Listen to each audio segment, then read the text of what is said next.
Hello, my name is Jonathan Young. I'm a student at MUW. I'm in the RN to BSN program. Today I'm going to be teaching you and presenting to you about angina pectoris. So let's get started.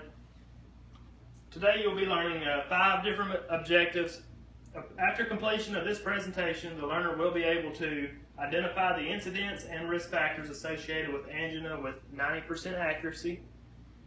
The learner will be able to identify each body system affected by angina with 90% accuracy. The learner will also be able to identify common signs and symptoms associated with angina with 85% accuracy, and will also be able to list the steps of primary and secondary assessment of a patient presenting with angina with 100% accuracy. And will also be able to develop a plan of care for a patient experiencing angina with 85% accuracy. So what is angina pectoris? Angina pectoris is also called stable angina. Angina pectoris is the medical term for chest pain or discomfort due to coronary heart disease. It occurs when the heart muscle doesn't get as much blood as it needs.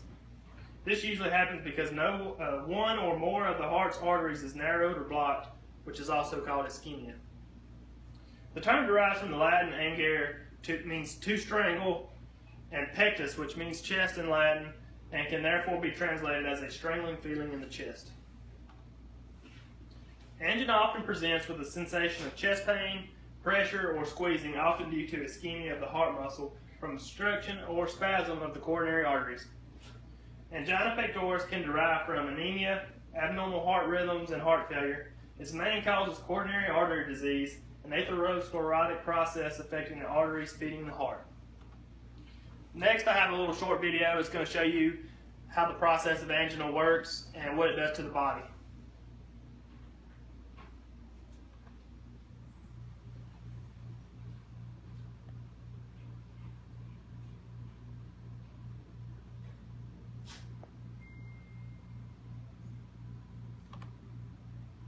Angina is most often a symptom of a heart problem called coronary heart disease or coronary artery disease.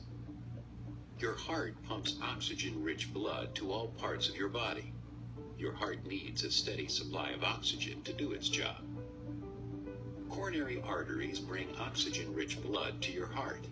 These important blood vessels are located on the surface of your heart. In a healthy heart, blood flows freely through the coronary arteries. The blood brings oxygen to the heart so it can work properly. In coronary heart disease, the coronary arteries become stiff and narrow, so less blood and oxygen flow to your heart. After exercise or emotional stress, low blood flow can lead to angina, pain or discomfort in the chest, arm, shoulder, neck, back, or jaw.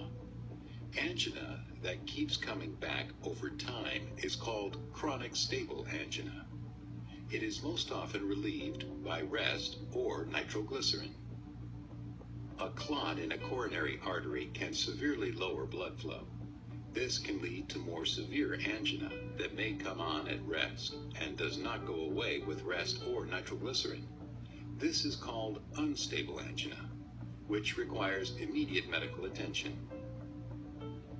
In summary, when blood flow is reduced, your heart does not get as much oxygen as it needs. This lack of oxygen is what causes the pain and discomfort of angina.